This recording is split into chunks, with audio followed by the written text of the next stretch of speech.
El día de hoy nos acompaña el arqueólogo Tomás Pérez Suárez del Instituto de Investigaciones Filológicas. Les contaré un poco de él. El arqueólogo Tomás Pérez Suárez nace en Tenosique, Tabasco, en 1955. Es arqueólogo egresado de la Escuela Nacional de Antropología e Historia, maestro en estudios mesoamericanos por la Facultad de Filosofía y Letras de la UNAM y actualmente es investigador en el Centro de Estudios Mayas del Instituto de Investigaciones Filológicas de la UNAM. En el campo de la docencia ha impartido clases en las licenciaturas de Arqueología y Etnohistoria en la Escuela Nacional de Antropología e Historia, en la Maestría de Bienes Inmuebles e Inmuebles de la Escuela Nacional de Conservación, Restauración y Museografía, en el Colegio de Estudios Latinoamericanos, en el Colegio de Historia y en el posgrado en Estudios Mesoamericanos de la Facultad de Filosofía y Letras de la UNAM. También ha dado clases en la Maestría en Historia del Arte Mexicano en la Universidad Autónoma de San Luis Potosí. Además, en la licenciatura en Arqueología de la Universidad de Ciencias y Artes de Chiapas. En el 2015, la Cátedra Juan Pedro Laporte de la Universidad de San Carlos de Guatemala. En el 2006, en la Universidad de Sapienza en Roma. En el 2012, en la Universidad de Sofía, Tokio. Ha impartido cursos, ponencias y conferencias sobre olmecas, mayas y otros pueblos de América precolombina en distintas instituciones culturales, educativas o de difusión y participación en eventos académicos nacionales e internacionales. Ha participado en curadurías como Los Mayas, en el Palacio Grassi de Venecia en 1998, en el Colegio de San Ildefonso de la Ciudad de México en 1999, en la colección Stavenhagen del Centro Cultural Tlatelolco de la UNAM en el 2011, Los Mayas, un tiempo sin fin, en el Palacio Nacional, Ciudad de México, en el 2013-2014. Dentro de sus múltiples publicaciones se encuentran El Pochó, una danza indígena bailada por ladinos en Tenosique, Tabasco, en homenaje a Eduardo Martínez, Carlos Navarrete y Carlos Álvarez, en México, del gobierno de Chiapas en 1993. Los Olmecas y los dioses del maíz en Mesoamérica, de hombres y dioses, de Eduardo Nogués y Alfredo López Agustín, en el Colegio Mexiquense y en el Colegio de Michoacán en 1997. Mitos e imágenes de la tortuga en Mesoamérica, en antropología e interdisciplinaria. Etnografía cantada, dos compositores tabasqueños en las jornadas filológicas de 1997, el descubrimiento del Palenque, la danza del Pochó y la recreación de un viejo mito escatológico mesoamericano en la segunda mesa redonda del Palenque en México en el 2004, contorsionismo y adivinación entre olmecas y otros pueblos mesoamericanos en las jornadas filológicas del 2006, y un nuevo monumento en el oriente de Tabasco en olmecas, balance y perspectivas memorias de la primera mesa redonda de México, UNAM y el INA en Brigham Young University. Y además las dimensiones de la ritualidad prehispánica y contemporánea en las dimensiones de la ritualidad hace 2000 años y en la actualidad Schreiber Crista y Miguel Orrengo, en Guatemala, Ministerio de Cultura y Deportes. Gracias. Buenas tardes. Primero que nada, un agradecimiento a las autoridades y al comité organizador de este ciclo de conferencias con la distinción de invitarme y sobre todo agradecerles a ustedes su presencia. Yo voy a hablar sobre la cultura maya, especialmente de el juego por excelencia que todo el mundo espera de los mesoamericanos, el juego de pelota, pero voy a incluir algo más y me salí del título original. El título original del programa solamente dice Juegos y Acrobacias en el Universo Maya. Si ven, yo puse ahora Juegos, Danzas y Acrobacias, porque esta línea divisoria dentro de estas actividades es muy sutil y muy difícil de establecer entre las culturas prehispánicas, donde lo deportivo, lo lúdico, se conjuga con lo religioso, con lo político y con lo económico, y no es tan distinguible como se ocurre en la sociedad occidental, de separar y dividir las actividades, esas actividades que estás enseñando, ¿no?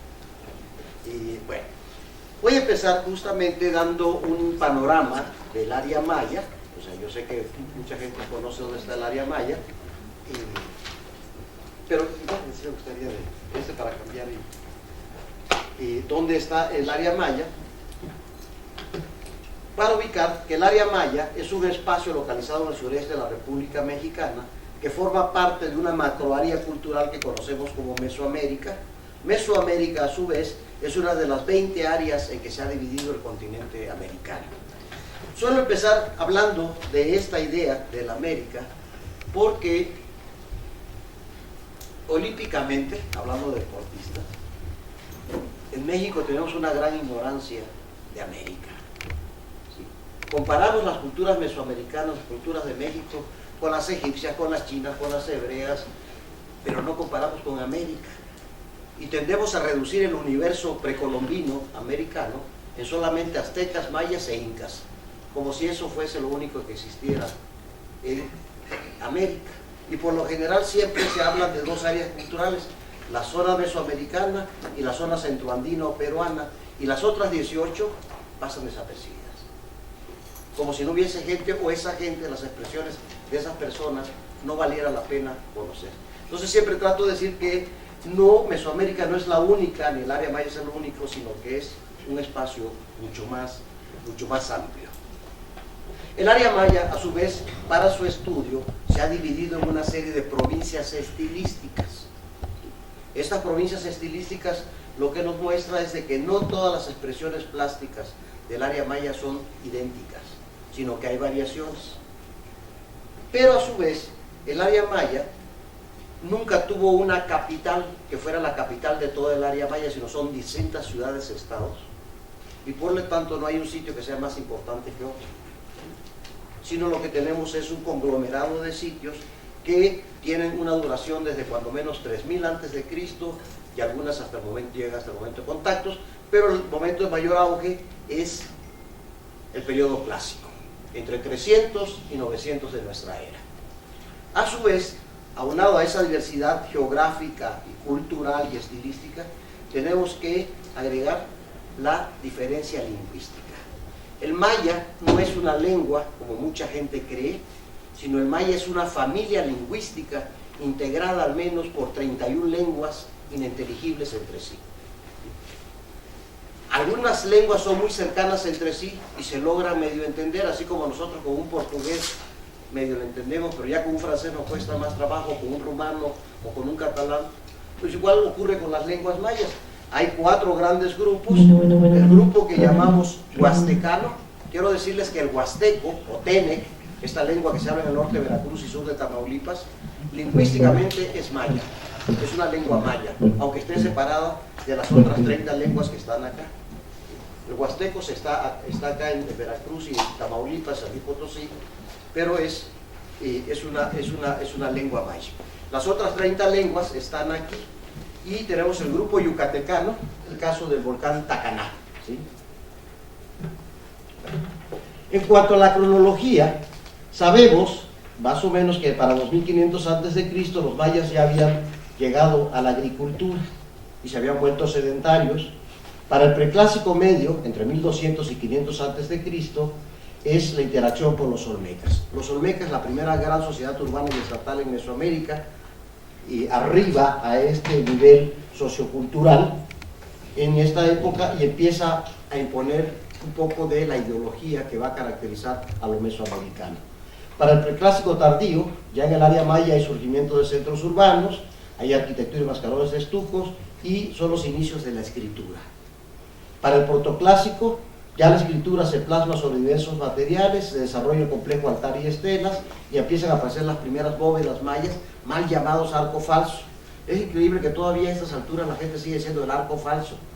No todos los arcos tienen que ser como los romanos para ser verdaderos. Entonces lo más correcto es arco saledizo, o bóveda corbelada, o arco maya, pero no arco falso. Y empieza a hacerse justamente en el protoclásico las primeras bóvedas. Para el clásico temprano ya hay una consolidación de los linajes gobernantes, tenemos las primeras fechas de cuenta larga, un sistema más exacto de registrar el tiempo, y ahora la interacción es con los teotihuacanos. Teotihuacán se vuelve la gran metrópoli, dictadora de modas y de ideología. En prácticamente toda Mesoamérica encontramos una presencia teotihuacana entre 250 y 600 de nuestra era. Para 500 más o menos Teotihuacán colapsa y viene el desarrollo, el auge, que es el clásico tardío, que es el desarrollo de los estilos regionales en el área maya, el auge de la estandarización de la escritura y el esplendor de la cerámica policroma. Me interesa mucho esto porque vamos a ver muchos ejemplos de cerámica policroma, ¿sí? Es lo que vamos a estar viendo, muchos ejemplos de cerámica policroma y monumentos donde está la escritura. Vamos a ver cómo se registran ciertos deportes o ciertos juegos, cuáles son los glifos con los que se registran. Para el epiclásico Ya es el estilo arquitectónico Puca en la península de Yucatán, hay una cerámica que conocemos cerámica naranjada fina, y son los últimos monumentos fechados con cuenta larga. Ya para el posclásico tenemos el uso de la cerámica plomiza y comienza el uso de los metales. Si bien los metales aparecen muy tardíos en la historia de Mesoamérica, por ejemplo en la zona intermedia, en Colombia, en Ecuador, la metalurgia la tenemos desde 2000 a.C., igual que en Perú, pero aquí en Mesoamérica la metalurgia aparece hasta 1000 después de Cristo, es decir, 3000 años de diferencia en el uso de los metales en Mesoamérica. Es Chichén Itzá para este momento, la gran capital, el gran centro que interacciona con Tula, y son las fechas de cuenta larga se reducen a un sistema más sintético, menos preciso, de 260 años, que se llama la cuenta corta. Ya para el posclásico tardío es el momento de auge de los estados en las tierras altas de Guatemala, el estado Quiché, el estado Tachiquel, el estado Mam, el estado Sutujil, y en la península es el esplendor y el ocaso de Mayapán. La escritura continúa en estos momentos en códices. Más o menos esta historia es la que vamos a estar abordando con materiales de distintos momentos para hablar de nuestros juegos, danzas y acrobacias o malabarismos en el área maya, en el universo maya. Empezamos con el juego de pelota. El juego de pelota lo tenemos registrados en vasos policromos, ¿sí?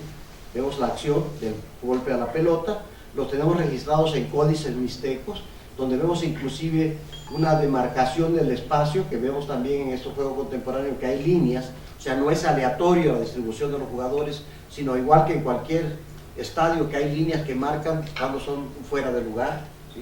Cuando pica adentro, cuando pica fuera la pelota.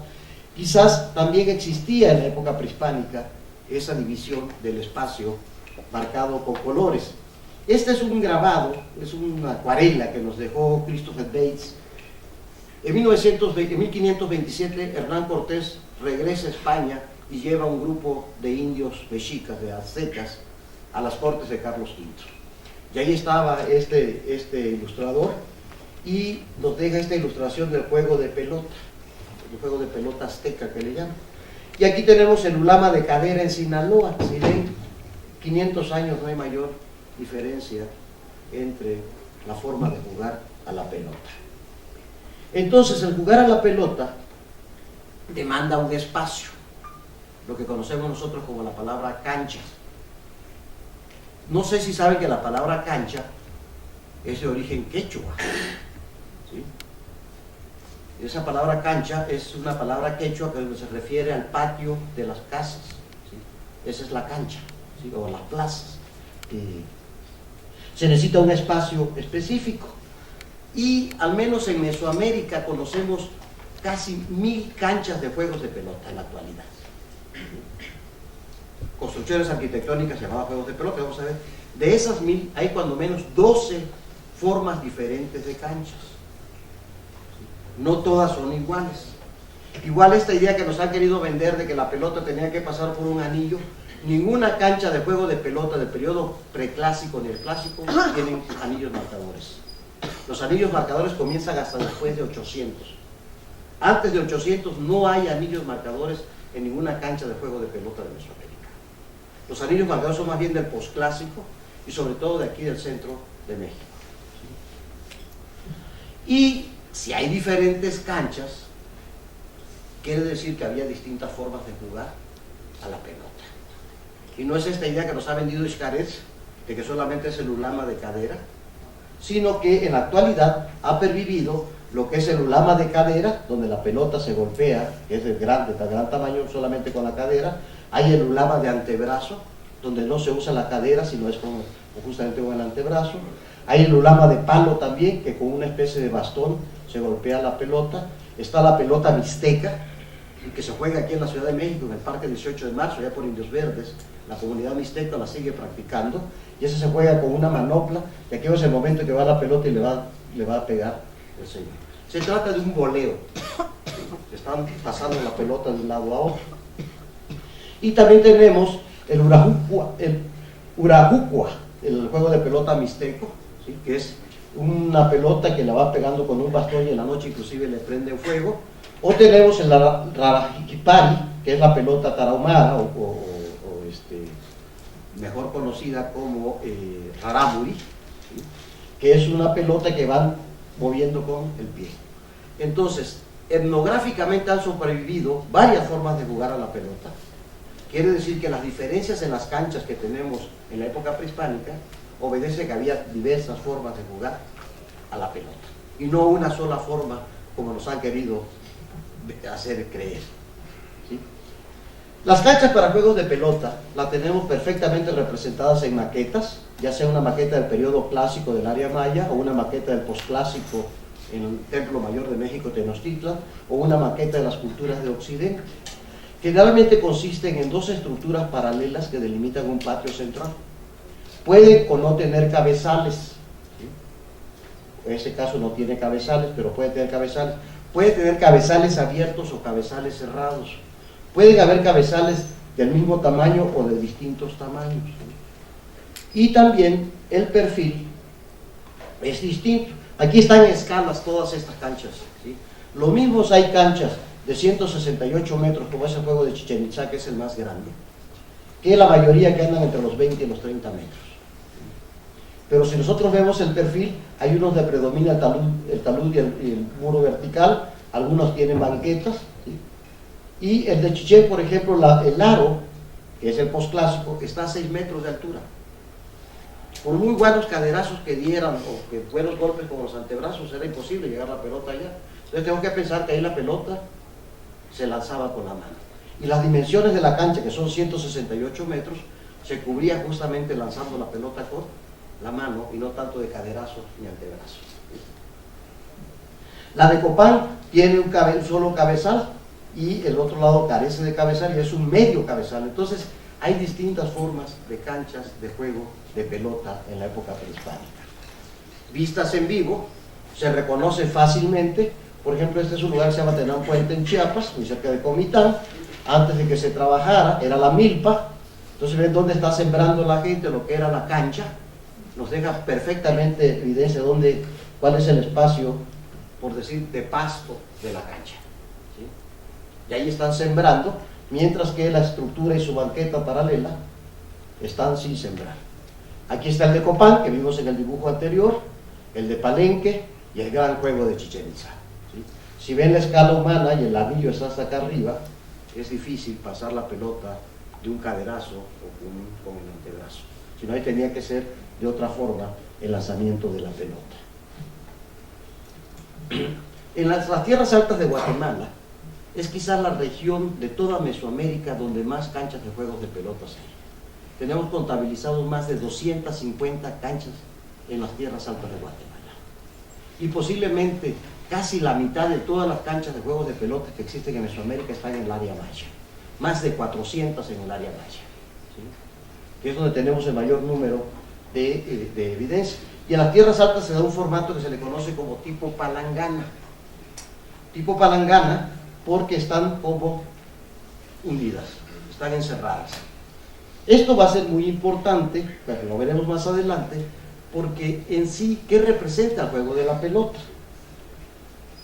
Generalmente, la mayoría de los juegos de pelota, no todos, pero más del 80%, están orientados en un eje norte-sur, donde el lado del este se asociaría con la luz, con lo diurno, mientras que el lado del oeste se asociaría con la noche, con lo oscuro, con lo nocturno. Y se cree que la pelota representa al sol o a la luna, moviéndose. Cuando se mueve de este a oeste, es el tránsito del sol por la bóveda solar diurna. Pero cuando el equipo del oeste contesta, es cuando el sol se mueve en el inframundo para que vuelva a salir en el este. Entonces aquí no es una cuestión de opuestos, sino de complementos, de complementariedad. Tan necesario es que los diurnos muevan la pelota, como los nocturnos muevan la pelota. Si los de abajo, los del mundo de la oscuridad, no mueven la pelota, no habría amaneceres. El sol no transitaría por el inframundo. Entonces en sí el juego de pelota es un espejo de la mecánica cósmica. Y también hay mucho amarillismo que si mataban a los ganadores, habrían puros maletas. ¿sí? Nadie quisiera ganar. Generalmente lo que se hace es un sustituto, un esclavo sustituto, y ese es el que sacrifica. Pero nadie mata a su gente, nadie mata a sus deportistas. Sino lo que tenemos es justamente esta sustitución. Y vamos a ver que el juego de pelota está muy asociado con el inframundo. Veremos más adelante. Aquí en este caso. Ese es extraordinario conjunto, es uno de los cosmogramas más bellos, es un espejo del cosmos, el cuadrángulo de las monjas de Chichén, de Uxmal, y su cancha para juego de pelota. ¿Qué es lo que tenemos? En el norte, aquí está el norte y el sur, ¿se acuerdan que está en un eje norte-sur? ¿Sí?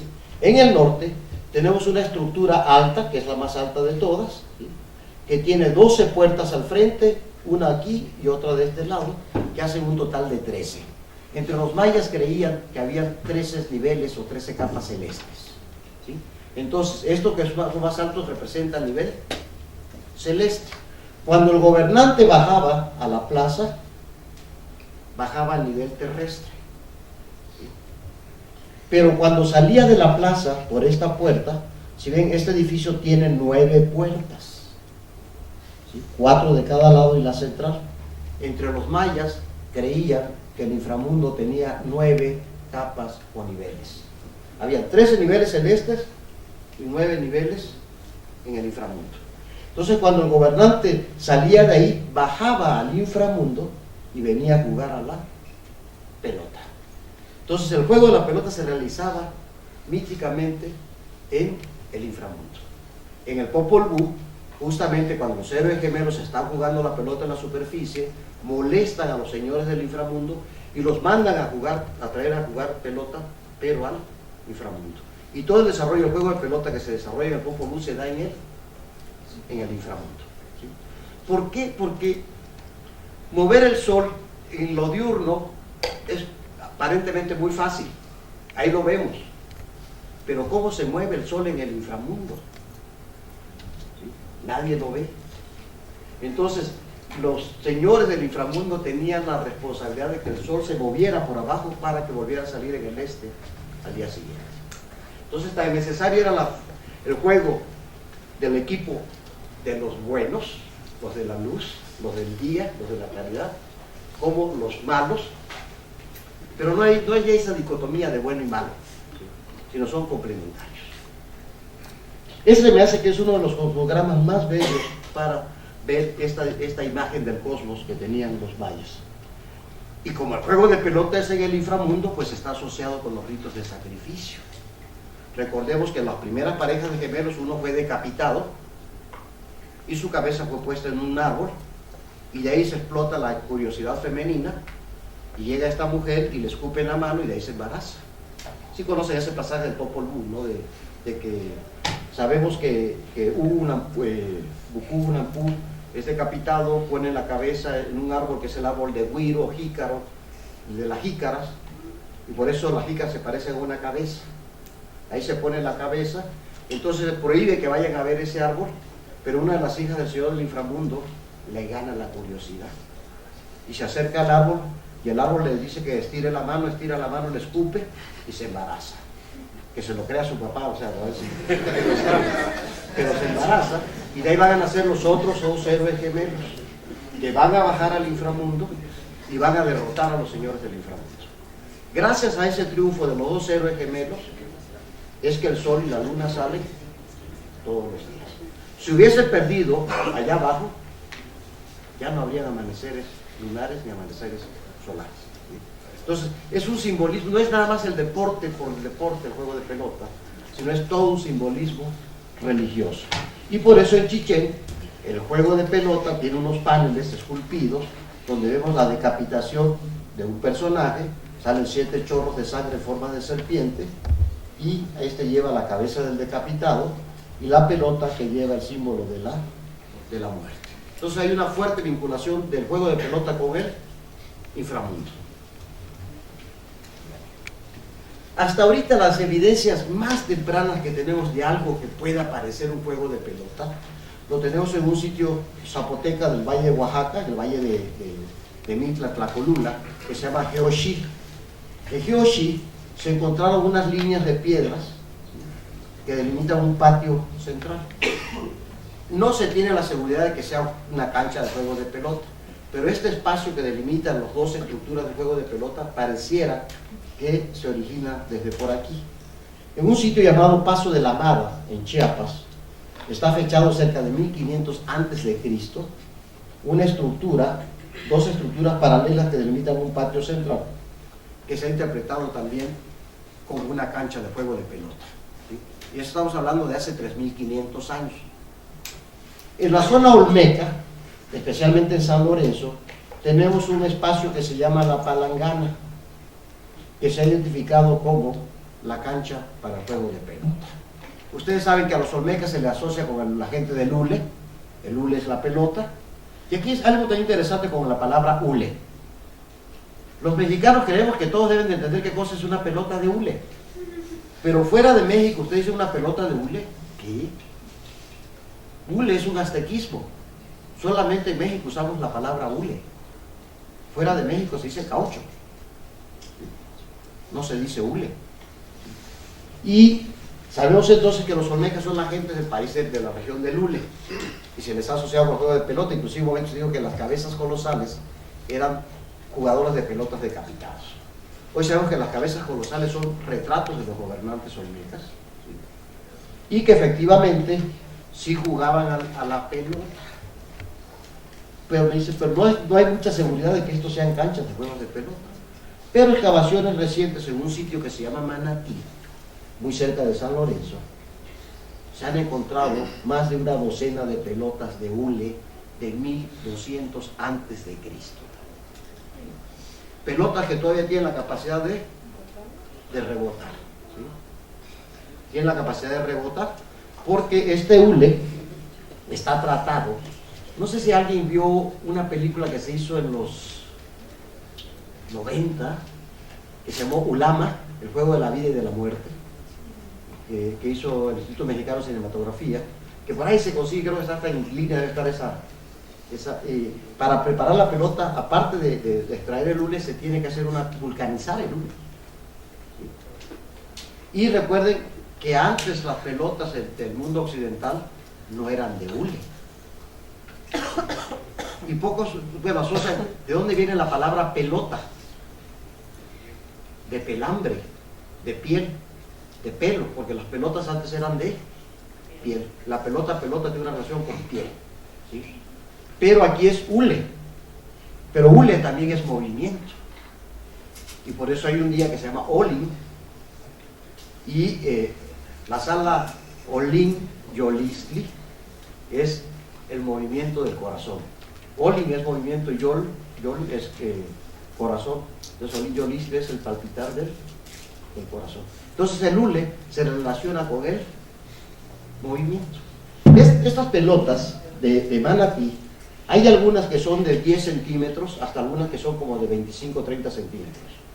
O sea, quiere decir que desde tiempos olmecas ya habían diferencias en el tamaño de las pelotas y que no se jugaba de una sola forma.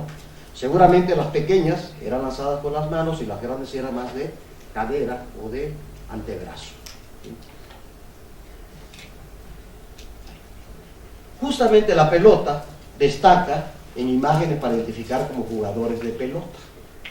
¿Sí? Tenemos los dos perfiles de las canchas, los 4 jugadores en el centro. Varía el número también de jugadores, ¿eh? O sea, no siempre son 2 ni 4, sino puede variar el número. Y vemos aquí el momento en que se está tirando al suelo para golpear con la cadera la pelota. ¿Sí?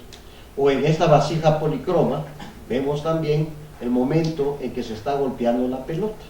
Este perfil que está aquí es un perfil arquitectónico, porque muchas veces aparece la cancha de juego de pelota, pero a veces se usaban las escaleras para jugar a la pelota. Hay evidencias de que las escaleras rebotaban, como cuando la gente juega frontón de pared contra un muro, igual se jugaba contra las escaleras de los edificios. Y no siempre había canchas. ¿Sí? Y además, en algunos casos aparecen un par de postes que podrían ser como marcadores también, como los de la Ventilla de Teotihuacán. Justamente la pelota es la que nos permite distinguir en la escritura jeroglífica cuando se habla de una cancha de juego de pelota. Porque vemos justamente el perfil de la cancha y la pelota en el centro, o bien la pelota en una escalera. ¿Sí? En este caso son perfiles, esos sí son los dos perfiles, o aquí en el códice vemos al dios Cha en una cancha de juego de pelota, y aquí está la pelota. Pero justamente esta pelota es lo que ha permitido identificar en la escritura jeroglífica maya cuál es el glifo para cancha de pelota, de juego de pelota. En la pintura rupestre, en las cuevas de Dastunich, en el Petén, tenemos una columna, una estalactita que se unió con una estalagmita, ya es una columna, y ahí vemos una representación de jugadores de pelota. Es esta imagen. Imagínense el tamaño de esto. Aquí hay un dedo, ¿sí? La mano, y aquí está el dedo, el índice, ¿sí? Y esto es el intento de vandalizarlo. Cuando los saqueadores intentaban cortar esa columna para llevársela, afortunadamente se paró a tiempo y ya no fue saqueado, si no ya estaría en alguna conexión.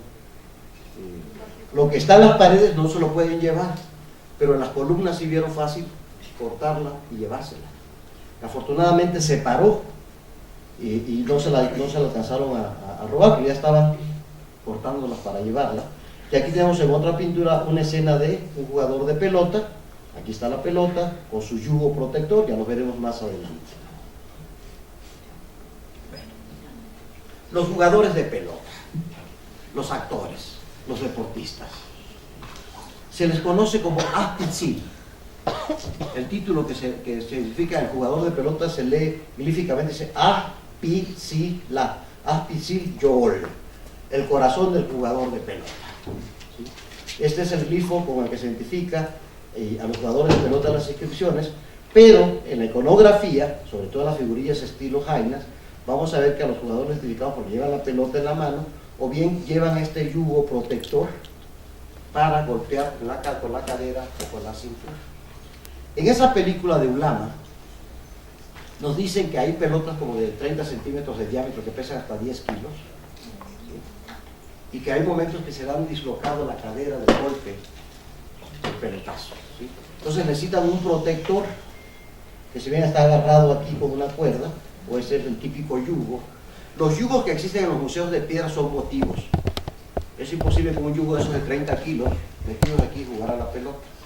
Posiblemente estos protectores eran de piel, de madera, de algodón, ¿sí? Para protegerse, como veremos más adelante. En la plástica, ya sea en la pintura o en la escultura, en el modelado de arcilla o en el esculpido de estelas, vemos el dinamismo que implicaba el juego de pelota. Aquí tenemos que pensar en dos cosas: la agilidad de estos atletas, ¿sí?, para realizar el juego, pero también el glamour, ¿sí? Con esas vestimentas que traen, debieron haber estado, ahorita vamos a ver unas más complejas, esas muy sencillas, pero jugar con todo este indumentario, o se la quitaban para jugar, y esto nada más es para la foto, ¿sí? No sabemos qué estaba pasando, pero vean todo el atavío que usan los jugadores de pelota en estas escenas de juego. Aquí vemos justamente cómo están golpeando con la cadera la pelota en el centro, o la pelota volando entre los dos. Y en la imagen del cartel que ustedes ven, el cartel de la justa deportiva, es este vaso. Es un vaso que está en el Museo de Arte de Dallas, en Texas, donde vemos 4 personajes participando en una cancha de juego de pelota. Pero aquí vemos también, de pronto, les decía, esa línea entre deporte y danza no es tan fácil de establecer. Entonces aquí lo que vemos es, más bien parece una danza que una justa deportiva. O sea, nos da más a la idea de Occidente de una danza, lo que se está realizando en ese espacio. Esto es interesantísimo. Son de un sitio que se llama La Corona, en Guatemala, pero especialmente este de Toniná. Entonces aquí aparece Pitz, jugar a la pelota, ¿sí? O sea, Pitzil es el jugador de pelota, pero Pitz es el verbo de jugar a la pelota. Entonces el texto nos dice, bueno, comienza aquí en el centro, dice: en este día, en este mes, se vieron en Pitz, en el juego de pelota. El nombre de este personaje es Kinich Bagnal Chak, que es un gobernante de Tonina, pero ya está muerto. Cuando se erige el monumento, él ya está muerto.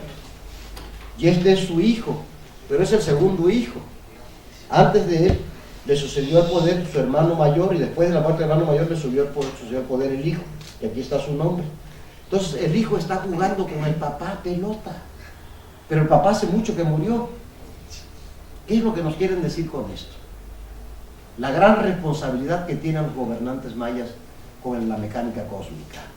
El hijo que está vivo mueve la pelota en el cielo diurno, pero su papá que está muerto mueve la pelota en el inframundo, y de esa manera entre los dos hacen que siempre haya día y noche. Entonces es un simbolismo que va más allá de la idea de deporte que tenemos nosotros, sino que es un compromiso religioso que tienen los gobernantes de mantener el orden cósmico. Tenemos escenas extraordinarias como esta de Chincultic, que viene realmente de la esperanza. Recuerda que en aquellas monedas olímpicas de 25 pesos se usó este logo, o el de Lubantún en Belice, que parece que están casi volando en el aire los personajes pegándole a la pelota. O tenemos este caso de Yaxchilán. Esto es extraordinario porque es una escalera, y aquí la pelota es un cautivo. Se amarraban a los cautivos con una pelotita y los hacían rodar. Esto nos lleva a un mito de aquí del centro de México, el de la Coyolxauhqui. Recuerden que la Coyolxauhqui es un monumento circular que está al pie del templo mayor, que es Huitzilopochtli, que a su hermana la rodó, la desmembró, la hizo rodar por la escalera. Entonces aquí parece ser que a los cautivos los amarraban con una pelotita y los hacían rodar. Entonces aquí este juego es interesante porque este texto nos dice de un juego de pelota. Aquí está el grifo de juego de pelota, que se lo puse acá. Es un juego de pelota que ocurrió hace millones de años en el pasado, sí, pero millones de años. No nos da, bueno, al menos a mí, no me da mi capacidad cerebral para pensar ese número, porque ese juego se hizo en el pasado, y después Pájaro Jaguar, que está jugando aquí, dice que 13, 13, 13, 13, 13, 13, 13, 13, 9, 15, o sea, estamos hablando de miles de millones de años en el pasado ocurrió este juego, y miles de millones después, hacia el año 700, Pájaro Jaguar juega la pelota otra vez, haciendo el mismo rito que se hicieron los antepasados millones de años atrás. Lo interesante también aquí es la presencia de los enanos, presencia de enanos en estas ceremonias, y esto nos lleva a estas dos extraordinarias piezas que vienen del sitio Perú Huacá de Guatemala, que son dos enanos que llevan cascos removibles. A este se le quitó el casco para dejar ver el rostro, ¿sí? Pero a este también le podemos quitar el casco. Entonces hay duda de que si estos cascos eran para juego de pelota o si eran para una especie de lucha gladiatoria, ¿sí? Que estos cascos tenían que ver con una lucha gladiatoria, y es posible que sea más que luchas gladiatorias porque conocemos una vasija, un vaso policromo, donde vemos a personajes que llevan cascos similares, y en las manos llevan estos objetos que se han identificado como excéntricos de pedernal, de sílex, cuchillos cortantes, pero no en la forma tradicional de un cuchillo, sino de forma circular. Y entonces están, ahora sí que rayándosela con esos instrumentos cortantes. Y este otro vaso nos muestra también escenas con discos similares, y aquí vemos personas muertas tiradas en el suelo.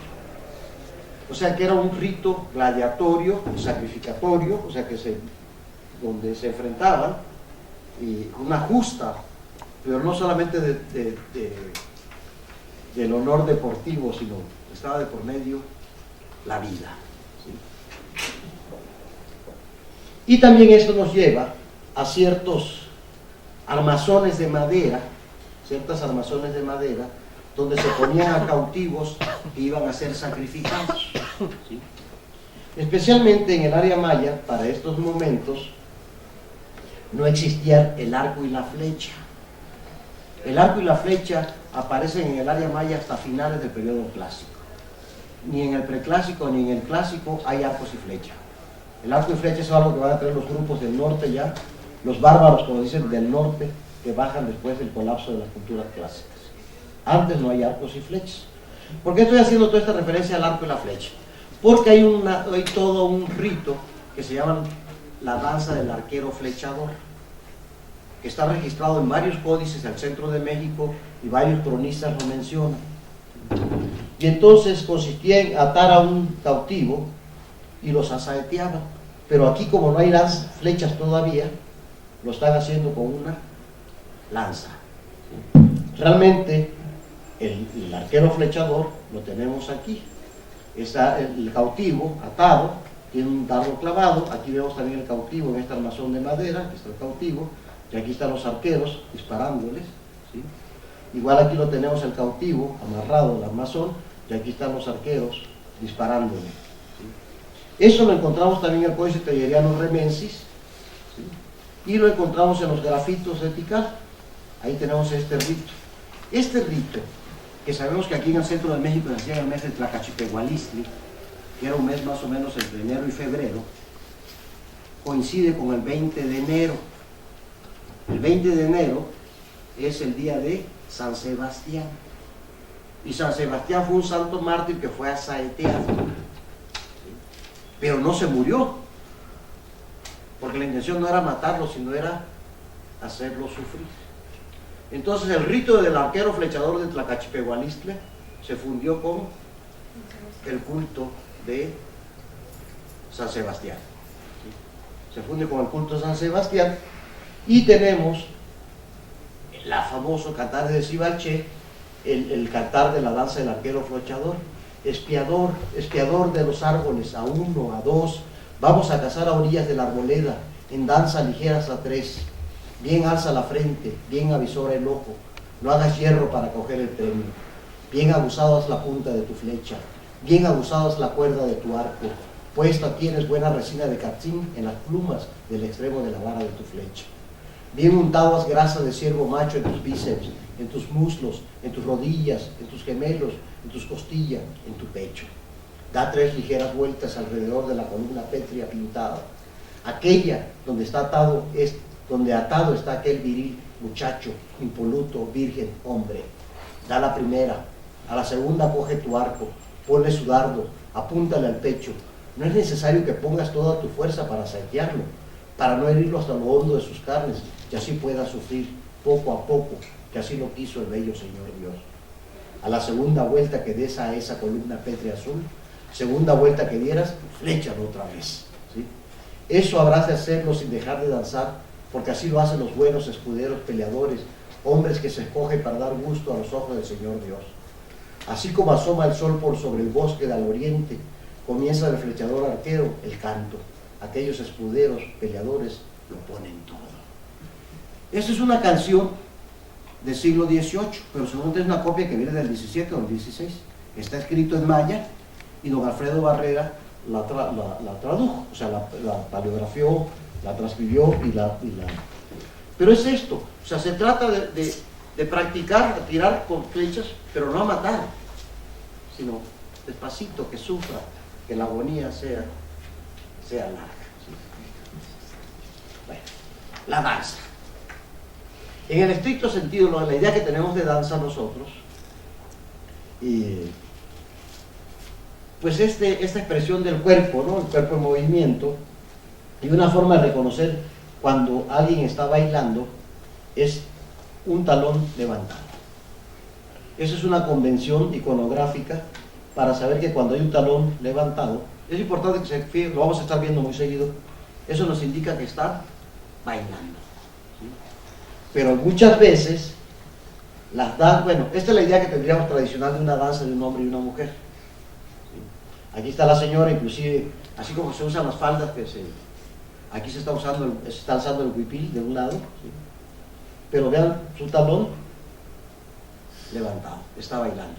Pero en algunas ocasiones, además de ver la imagen de que está bailando, aparece la palabra bailar, ¿sí? Y como sustantivo es akot, baile. Akotah es un verbo, ya se forma con el ah, es un marcador de pasivo, ya nos dice bailó. Pero si además del akotah le ponen el ti, bailó con, está bailando con algo, ¿sí? O bien baila con otra persona o con algo. Entonces tenemos toda esta referencia a la acción de bailar en la escritura jeroglífica. Y las ideas de baile pues son muy distintas, desde este que parecería un juego de manos, ¿sí? Aquí a este, al dios del comercio, el dios de la nariz larga, bailando frenéticamente también. Este lleva un tambor, este lleva una especie de güiro o rascabuche, no sé cómo se les llamen a este instrumento, un raspador. O bailes con seres fantásticos disfrazados como jaguares, y este es el caso tocando la trompeta de caracol con cuernos de venado, y este personaje que es un baile, posiblemente abejas meliponas o quizás luciérnagas por esta punta que tienen en la cola. Se trata de una danza que tiene que ver con las luciérnagas. Bien. Muchas veces la idea de bailar no es la idea que tenemos nosotros de bailar. Por ejemplo, en ese dintel de Yaxchilán, escudo jaguar, ¿sí?, está realizando una alianza matrimonial. Pero el texto nos dice, en este día de este mes, akotah, bailó. Con esto, que debe ser el objeto que llevan en la mano. ¿Quién bailó? Escudo jaguar, captor de Ahnik, el de los 5 catunes Ahau, divino señor de Yaxchilán. Y está con una señora, y aquí está el nombre que identifica a la señora. En este otro caso, vemos a pájaro jaguar, también de Yaxchilán, que nos dice que en este mes, en este día de este mes, se completó 5 años como Ahau, como gobernante. Y entonces bailó. ¿Y bailó con qué? Ti shukupi. Posiblemente esto es el objeto que lleva en la mano. Y su hijo, Chelte, Chankinich, dice que el señor de Yaxchilán dice también que bailó con el mismo instrumento. Entonces ahí dice, bueno, pues yo no veo que estén bailando, pero el texto dice que están bailando, porque hay veces los textos sí son muy obvios. Aquí está, en este día de este mes, akotah, bailó, y aquí sí vemos que los dos están bailando.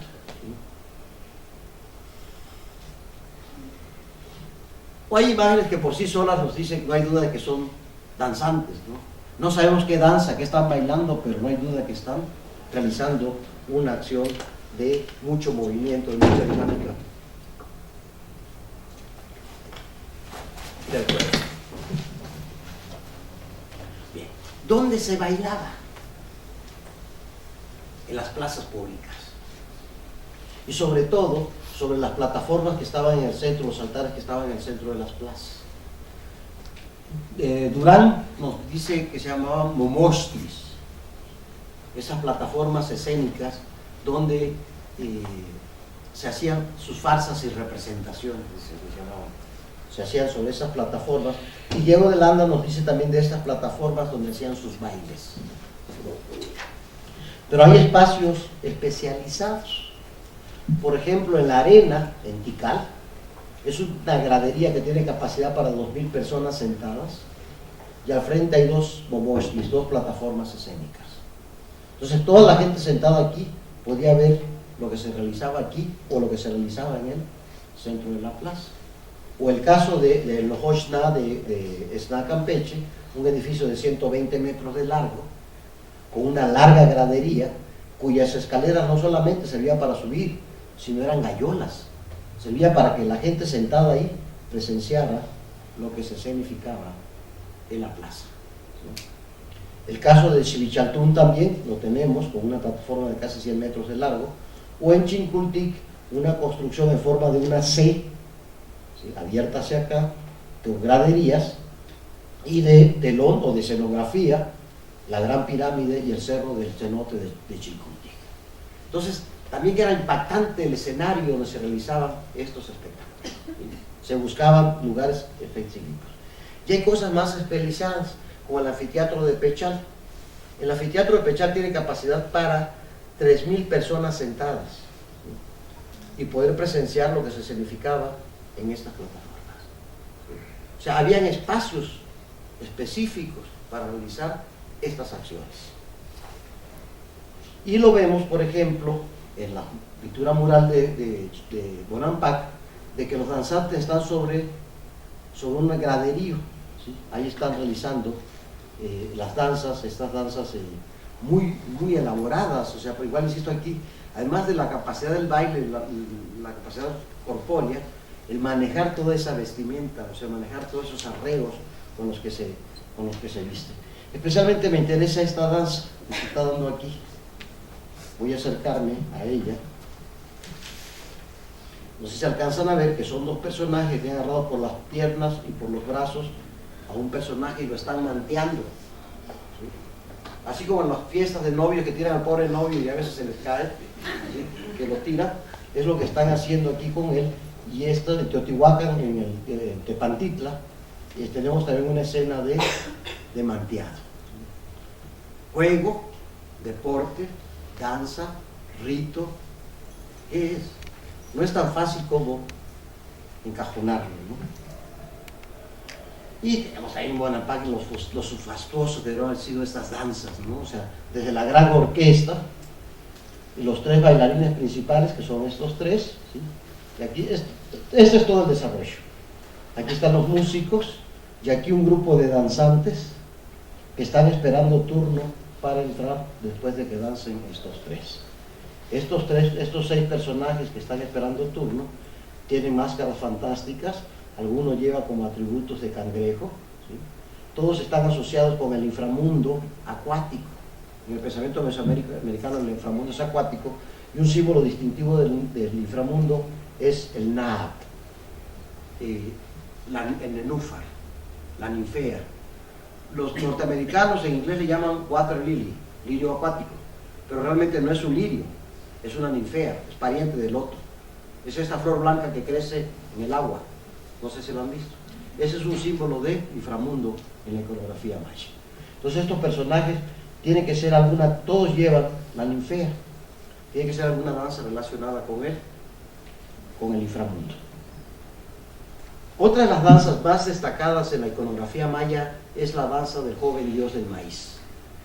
El joven dios del maíz, antes de germinar en el inframundo, baila para que cuando brote regrese a la superficie de la tierra. Y generalmente en el inframundo baila. ¿Y por qué sabemos que está bailando?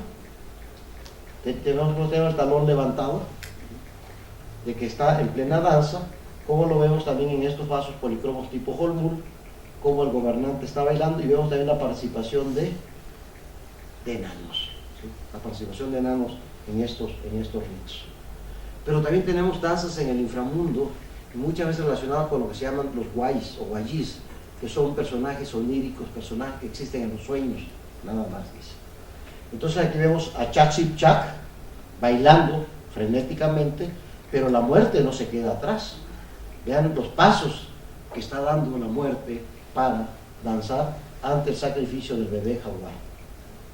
Aquí vemos otra vez al mismo Chak, la muerte y el jaguar danzando entre el lirio acuático, el nenúfar, justamente que estuvo en esa flor blanca, y se ven la muerte que lleva. Esos excéntricos de Pedernal que vimos, ¿se acuerdan con los que se rayaban y se cortaban? O sea, está llevando también ese símbolo. Y Chak, por supuesto, lleva el hacha con el que va a partir, con el que va a decapitar. Hay otras danzas como el vaso de altar de sacrificios extraordinaria, donde posiblemente, antes se pensaba que era pájaro, jaguar y eschilaga el que esté bailando ahí, pero no hay seguridad de quién sea el personaje que está bailando. Pero vemos también las danzas de serpientes, como bailan las bailarinas exóticas ahora, ¿no? De danzar con una boa, las tenemos también en este tipo de danzas. Y esto es sumamente interesante, Si bien ninguno de los textos jeroglíficos tiene ahí la palabra akot, bailar, ¿sí? Sabemos que están bailando por el talón levantado, ¿sí? Pero justamente este monumento registra la muerte de Cambalam de Palenque y su llegada al inframundo, donde lo está recibiendo la madre. Esa es su mamá, que en el inframundo le está entregando el dios Cahuil, que es el símbolo de poder, para que él gobierne también en él, en el inframundo. Pero ¿cómo llega? Llega bailando. Ven qué maravilla llegar al mundo de la muerte bailando, ¿no? Igual aquí su hermano, Kanjochitam, aquí está su mamá, la señora Sakbuahau, que es la misma que está aquí, y aquí está Pacal, el del Templo de las Inscripciones, los dos ya muertos, y están recibiendo al hijo, que llega bailando, y llega bailando con los atributos de Chak. Si ven, el hacha, la diadema, es lo mismo que tienen estos personajes. Entonces llegan bailando al inframundo, así se encuentran con sus antepasados, ¿sí? No es una cuestión tan solemne como para nosotros la muerte, o sea, de que llegan bailando. También tenemos danzas de zancos. En los vasos mayas suelen aparecer personajes que van con zancos bailando, y los músicos que van aquí detrás con sonajas, el tambor vertical, la concha de tortuga. Esa es la escena completa entre el gobernante que está aquí con su asesor, y él llega bailando una danza de zancos. En los códices del posclásico también aparecen danzas de zancos. Y Diego de Landa nos dice, tenían otras muchas miserias y malas señales. Aunque era bueno el año, si no hacían los servicios que el demonio les mandaba, lo cual era hacer una fiesta y en ella bailar un baile en muy altos zancos y ofrecerles cabezas de pavos y pan y bebidas de maíz, ¿no? Que es lo que están haciendo aquí. Y en los diccionarios mayas de Viena aparece Shinikche, zancos de madera, y andar en ellos Shinikche, de que andan los zancos de madera. O sea, que había este rito de bailar con zancos bien registrado en las fuentes coloniales. Otra vez Christopher Bates con los malabaristas, ¿sí?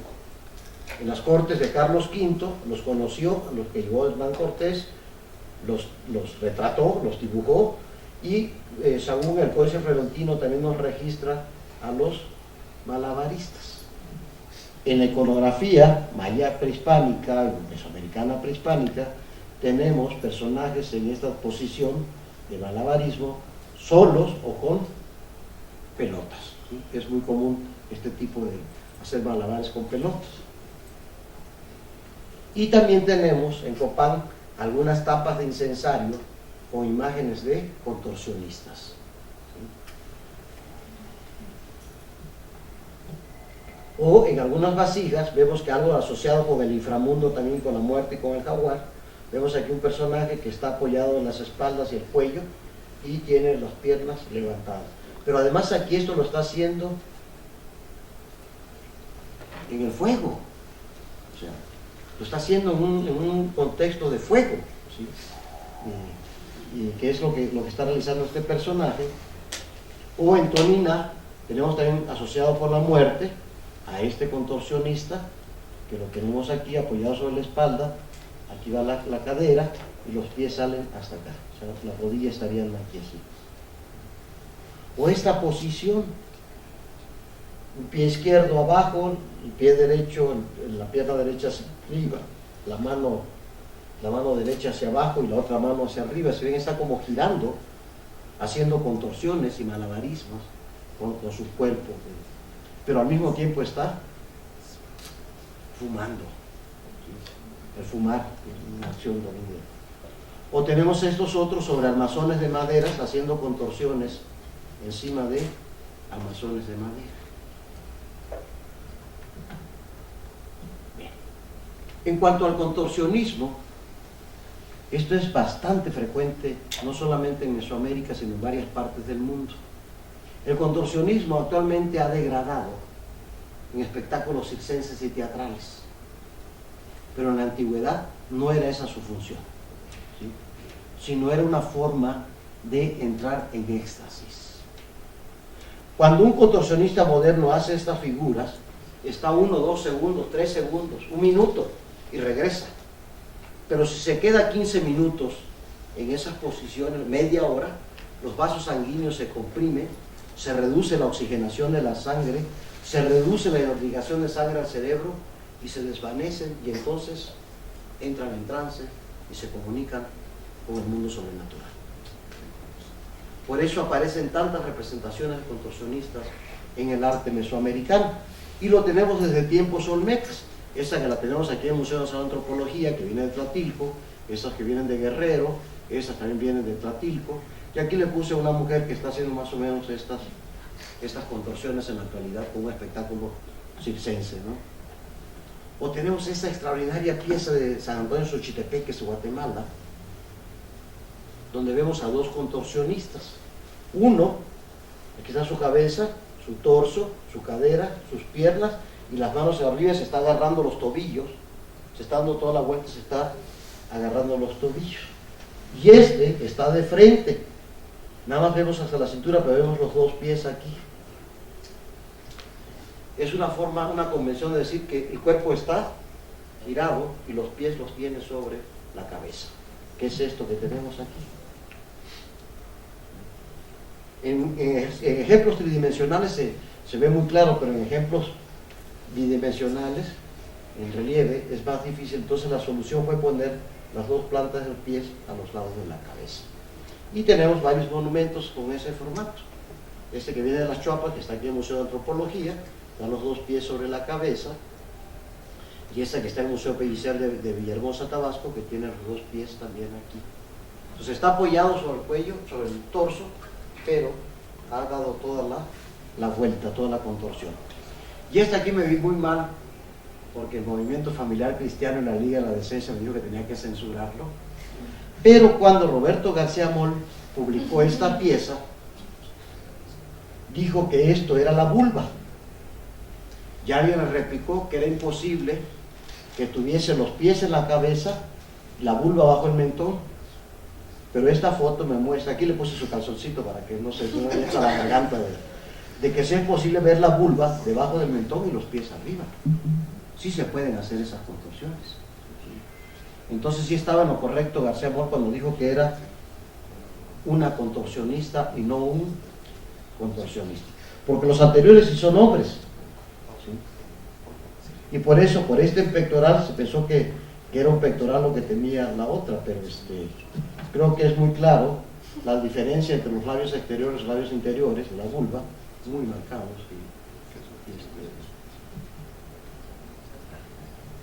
También se ha asociado al contorsionismo con el uso de sustancias psicotrópicas o psicoactivas o entiógenos o alucinógenas, todos los nombres que han ido cambiando a las plantas estas mágicas, ¿no? Y vamos a encontrar también estas piedras hongos asociadas con contorsionistas. También tenemos a contorsionistas sobre tambores, como es este caso del Bellote en Tabasco, que lo publicó de Thierry Charny en 1881. Es una pieza hecha con concha de ostión, o sea, en lugar de grava es concha de estuco de concha de ostión, y es un extraordinario ejemplo. No sabemos si los pies estaban para acá o están quebrados, nada más tenemos hasta esa parte del cuerpo. O en el plato de Huachatún también tenemos la presencia de contorsionistas, ¿sí? Si ven apoyado con los brazos, tirando todas las rodillas para crear este efecto de contorsión, y asociado con el mundo de abajo, con el inframundo.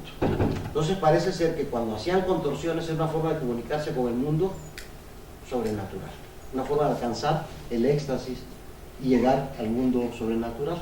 Este vaso que está en Bruselas es extraordinario, porque es un vaso esgrafiado, y si alcanzan a ver, aquí está el contorsionista sobre un tambor, pero hay otros 2 contorsionistas en el desarrollo que son complejísimos. Aquí se los puse un poquito de azul para distinguirlos. Este es el que vimos primero, ¿sí? Aquí está su cabeza, está apoyado sobre los brazos y las piernas le giran por encima de la cabeza. Pero este está desparramado, viendo aquí está el rostro, los brazos extendidos, o este otro también en otro tipo de contorsión. Y si ven, está asociado mucho con vegetación y tiene que ver entonces con el brote de los árboles, con las raíces abajo, que es la cabeza, y las ramas, las patas y la cola. Y eso lo vemos sobre todo en el vaso etnográfico del Museo Etnográfico de Berlín, que nos muestra una escena de muerte. Aquí está el fardo funerario, el muerto, y esos están llorando la muerte, son como plañideras, están llorando la muerte, pero después vemos el esqueleto aquí abajo, que está en el inframundo, y de ahí los antepasados brotan contorsionando como árboles. Sus piernas, sus brazos están aquí abajo, pero las extremidades superiores se forman el tronco y las ramas de los árboles. Y eso lo tenemos también con el dios del cacao, ¿sí? Aquí vemos un contorsionista que su cuerpo se transforma en un rico árbol de mazorcas de cacao, produciendo cacao. También tenemos animales contorsionistas. En el vaso castillo del Museo Popol Vuh tenemos un jaguar que está haciendo contorsiones. O en el templo del puma descendente de Sherja, vemos a un puma también haciendo contorsiones. Si los humanos y los animales hacen contorsiones, los dioses también hacen contorsiones. Aquí tenemos un caso de humanos que aparecen en contextos funerarios, estos jades, que nos muestran siempre contorsionistas que tienen los pies sobre la cabeza, ¿sí? Están apoyados con los brazos y los pies, las rodillas están aquí, los pies están aquí. ¿Sí? De hecho, aquí está una pierna y el otro sale acá, el pie. O esta pieza extraordinaria que apareció en una tumba de Tikal, es una barra de jade de 9 centímetros, más o menos de tamaño, que está esgrafiada por los 4 lados, y en los 4 lados tiene a contorsionistas. Los llamados dioses descendentes de la costa oriental, realmente más que dios, sí están descendiendo, pero son contorsionistas que con esa actitud están bajando al inframundo, ¿sí? Es una forma de alcanzar el inframundo, y vamos a ver muchas veces también asociados con el dios de la abeja, ¿sí?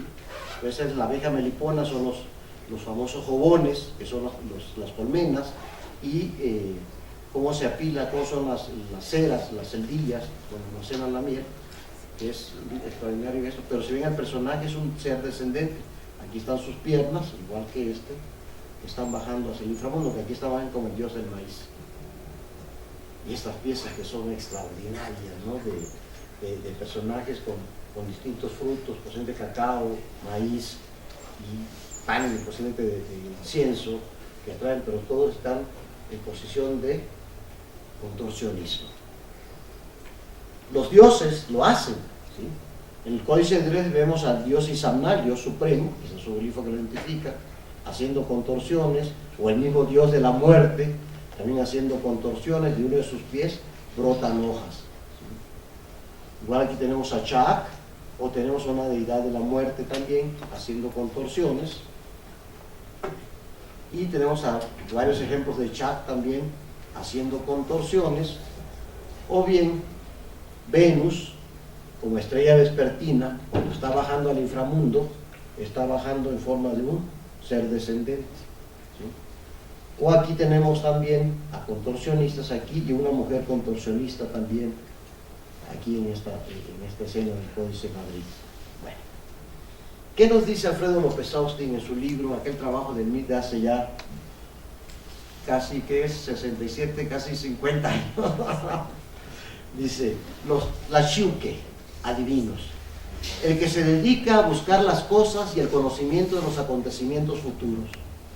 Otro de los nombres del adivino es la Xiqui, el que mira las cosas.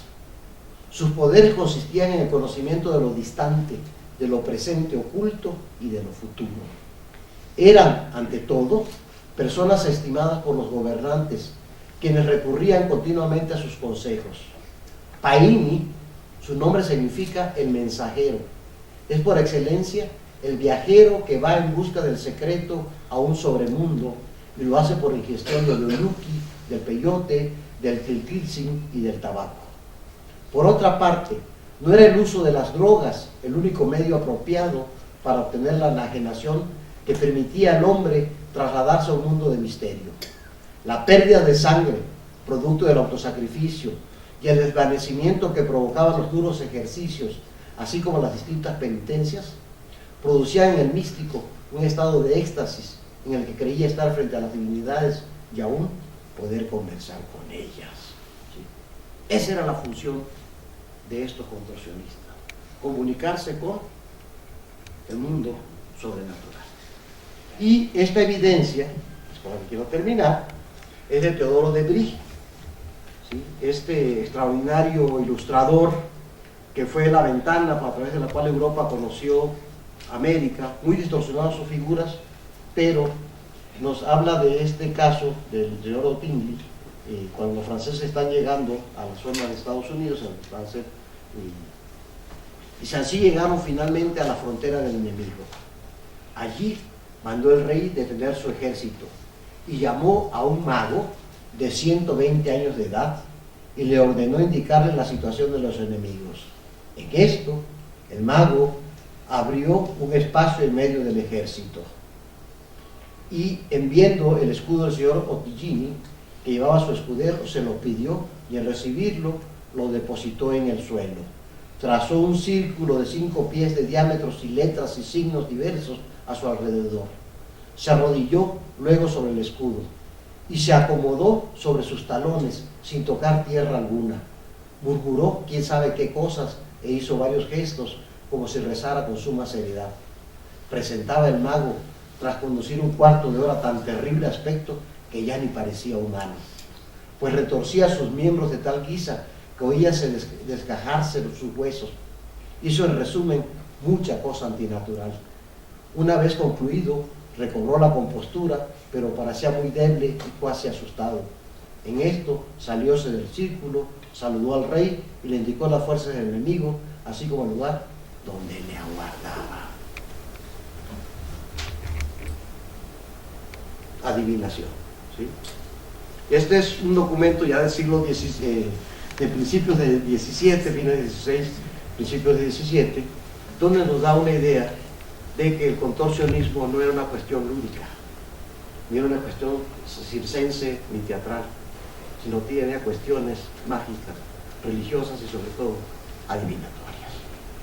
Muchas gracias.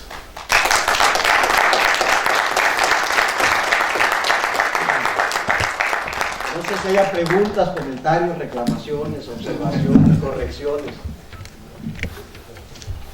Bueno, yo sí quiero hacer una pregunta, doctor. Cuando eran los juegos de pelota, se jugaba cada 8 días en domingo, no había un temporada. No. Sí, porque justamente en el calendario de las 20 fiestas, de las veintenas, no aparece qué día se jugaba la pelota. O sea, pero era por algunas... Sí, deberían haberlo espectáculos. Dicen algunas fuentes que llegó un momento que se era lúdico, que se apostaba, o se dirimían algunas situaciones políticas en una cancha de juego de pelota. Pero no tenemos, o sea, cuánto duraba el campeonato y cada cuánto jugaba. ¿Sí? No sabemos eso, no tenemos esa información.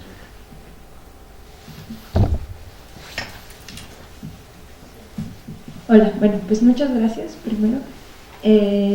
Yo quisiera saber si la imagen de la contorsionista, mujer, sí, indica algo diferente o si tenía algún significado diferente que un contorsionista hombre. Yo creo que es acceso de los dos sexos a la misma actividad, o sea que no era algo que estaba destinado nada más para los hombres, sino que podían haber mujeres que tenían esa...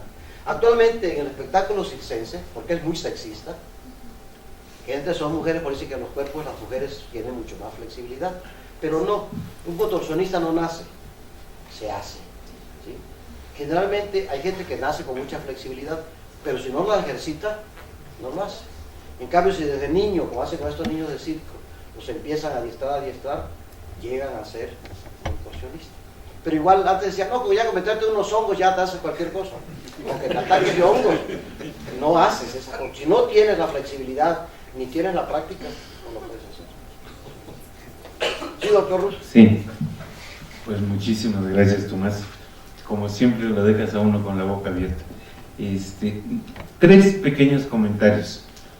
Uno, lo que señalabas hace un momentito acerca de los elementos no rituales, por así decirlo, del juego de pelota. Recordarte que en algunos diccionarios aparecen los apostadores en los juegos de pelota, ¿no?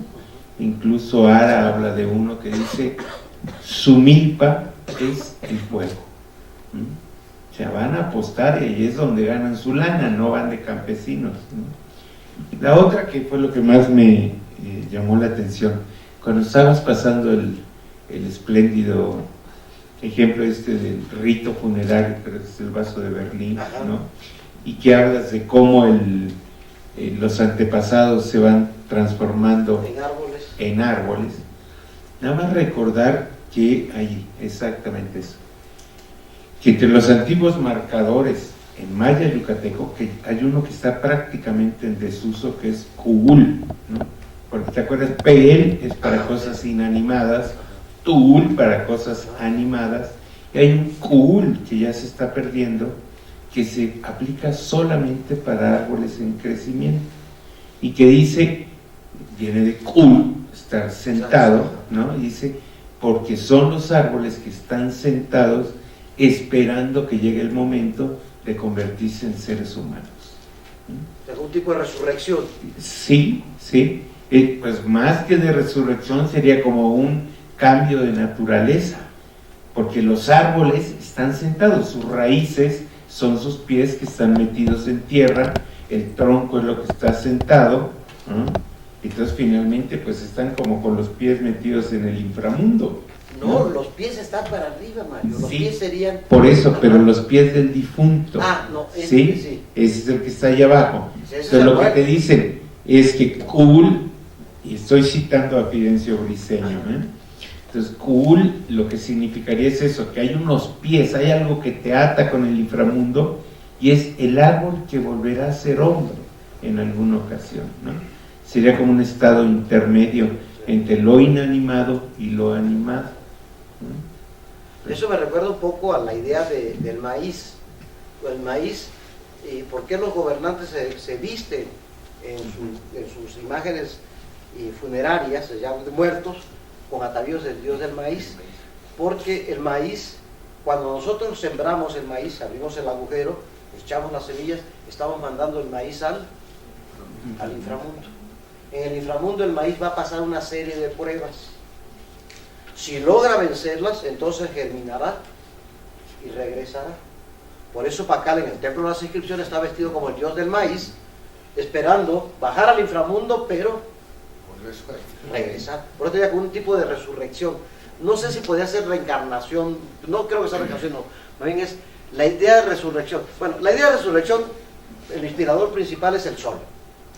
El sol muere todos los días y nace todos los días. Los gobernantes quieren ser como el sol, ¿sí? Deben ser eternos, ¿sí? Porque cada tarde baja al inframundo, pero tiene la capacidad de vencer una serie de pruebas allá para volver a salir.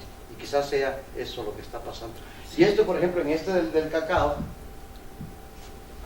aquí vemos justamente, este es el dibujo vemos el personaje que sus piernas se transforman en ramas de árbol de cacao, cargados de frutos de cacao. Quizás sea esa transición, es esto entre el animado y un tercer. Sí, la cosa es que supone que el animado participa de un aliento vital, ¿no? Mientras que él no tiene aliento vital. Entonces lo interesante es que estos Kul no sabemos si tenían algún tipo de aliento vital que se heredara, como si ocurre con el Tul, ¿no? Y tú te recordarás perfectamente que hasta en los sistemas de parentesco el bisabuelo lleva el mismo nombre que el niño, Mam, ¿no? Y hasta aquí lo decimos, hay abuelio, ¿sí? Porque la idea es que no salió el papá, sino al abuelo. Al abuelo, ¿sí? Entonces, eso es porque heredas una parte del aliento vital, ¿no?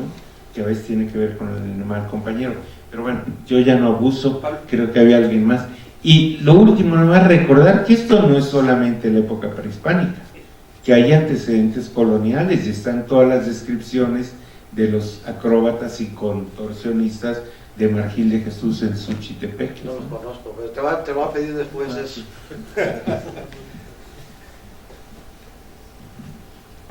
Bueno, pues muchas gracias por esta plática tan enriquecedora y sobre todo que tenga que ver con la danza.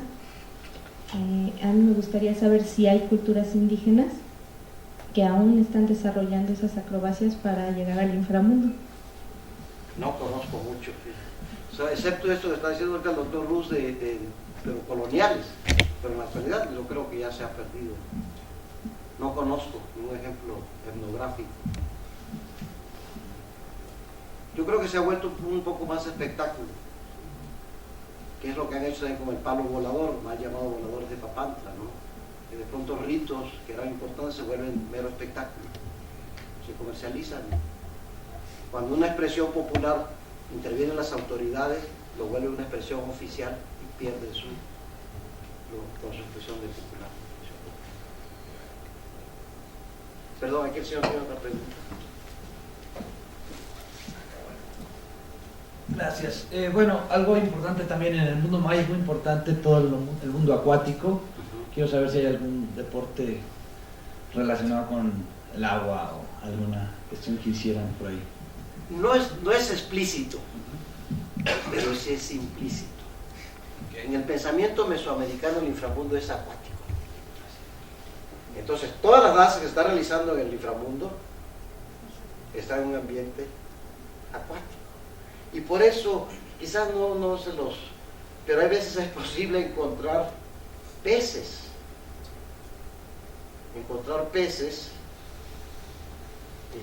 En unos ambientes, pero vamos a mostrar esto. Si ven, en esta danza, yo no sé ni cuál es el menú, pero aquí hay un pez, ¿sí? Estando en el inframundo, que es acuático, o en esta danza que les dije que era una danza de muerte, aquí Cambalam y la señora Sacuajau están sobre esto, ¿sí? Estos son símbolos de conchas, ¿sí? Aquí es una cabeza de un pez, y aquí hay la sílaba na y la sílaba ba. Dice nap, igual decir nap. Nap es la palabra maya para lago u océano. O sea, están bailando en el inframundo, que es acuático, ¿sí? Que es un mundo de agua. Pero insisto, no es así como, pero es implícito que está en un ambiente acuático. Me interesa saber si practicaban la natación. Sí, seguramente, claro. Deportiva. Eso no sé. No conozco imágenes así de... No hay nada. No conozco. Pero no implica que el que yo conozca que no haya. Me falta investigar más y a lo mejor sí. Lo que pasa es que es un mundo de imágenes que tienes que estar buscando y buscando ya con cierto prurito buscar las cosas que te interesen, ¿no? Pero, por ejemplo, la colección de los vasos, que son más de 1000 vasos. Y había que revisar vaso por vaso a ver qué hay en cada vaso. O revisar toda la producción escultórica de cada sitio maya, que son cientos de sitios y miles de monumentos para buscar estos ejemplos. Si llegaban al inframundo bailando, esto es, no gozaban de buena salud, o es simbólico, esto es que estaban alegres porque ya se iban a morir, o a menos que los fueran a sacrificar y estaban en plenitud de sí. ¿O cómo es que llegaban bailando? Bailando en inframundo. Yo creo que esta distinción que hacemos nosotros del inframundo como un lugar de castigo, como un lugar malo, no era del todo aceptado por ellos. Generalmente en la tradición judío-cristiana, el inframundo es un lugar de castigo, es un lugar malo, o sea, que nos ha llevado a nuestra mentalidad. Pero para un pueblo agricultor, que todo lo que se coma viene del inframundo, no puede ser del todo malo el inframundo.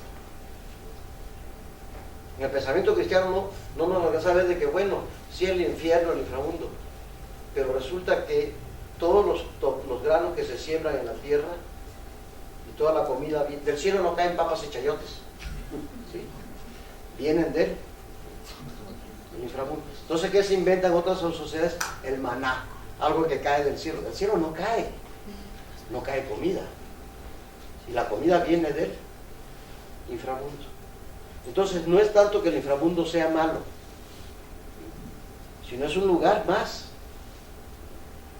Y esta idea de premio y castigo por la muerte o por lo bien portado de la tradición occidental no es así entre los mundos prehispánicos.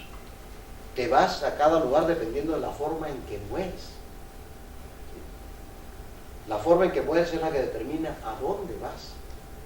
No porque ya te moriste se van todos a un mismo lugar, sino es muy distinto. No sé si tú me puedes echar la mano, Mario. Creo que es un poco lo que dice Tomás. El inframundo es un lugar de paso, ¿no? Incluso cuando tú lees los cronistas hablan de la dificultad de hacerles entender a los mayas la idea del cielo y el infierno, dice, porque no creían en eso, ¿sí? Lo que pasa es que el inframundo es un sitio transitorio, donde incluso vas, como en una continuidad de tu vida, a seguir ejerciendo cargos que ya tuviste acá. Por eso, incluso en la actualidad, en Guatemala, a los mayordomos de una cofradía se les tiene que enterrar a la mujer con la toca y al hombre con la vara, ¿no? O si fuiste autoridad, si fuiste alguacil, te entierran con los símbolos de autoridad. ¿Por qué? Porque si no, dice, te vuelven a hacer empezar desde policía, que es el rango más bajo, ¿no? Y ahí estás temporalmente. ¿Cuánto tiempo? Varía de un grupo maya a otro, ¿no? Algunos, como los tzotziles, te pueden decir, bueno, si moriste a los 46 años, vas a pasar 46 años en el inframundo rejuveneciendo, hasta que vuelvas a ser como un soplo y entonces se te insupla dentro de otro cuerpo, ¿sí? Hay otros que dicen, no, son 21 años. Y se hacen ceremonias cada 7 años durante 3 ocasiones, y al cumplir el 21, ¿sí?, regresas. ¿Por qué? Porque ya cumpliste el catún, ¿no?, que es otro equivalente. Catún son 20 años, pero son los 20 dedos, entonces es un eufemismo para decir homo. La idea es que incluso en algunas cosmovisiones, ojo, porque el inframundo, pese al infra, no necesariamente está abajo. Puede estar en otro lugar, puede estar en las montañas. Hay montañas entre los celtales de Chiapas donde se considera que hay viveros de almas niñas, ¿no? Entonces, que allí están creciendo y en el momento en que van a hacer el cuerpo, van a ser empujados para allá. Que, si ustedes me permiten, la alegoría tiene que ver con la famosa idea del homúnculo en la época medieval, que se acuerdan que en la Baja Edad Media se creía que en el esperma venía ya un hombrecito que ahí viene nadando entre los espermatozoides, ¿verdad? Y llega al útero y ahí se implanta, ¿sí?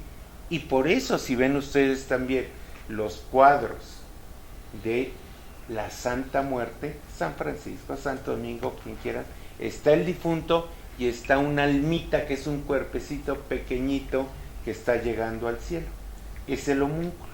Es una idea similar la que ocurría entre los mayas. Entonces, el inframundo es un lugar donde no se va a sufrir, se va a trabajar de distinta manera. Por eso decía Tomás lo de los chayotes y las papas. La gente está sembrando. Ahí se curan, por ejemplo, los animales que resultaron enfermos durante una cacería. Se llevan al inframundo y ahí los están curando para que regresen. Es otro espacio.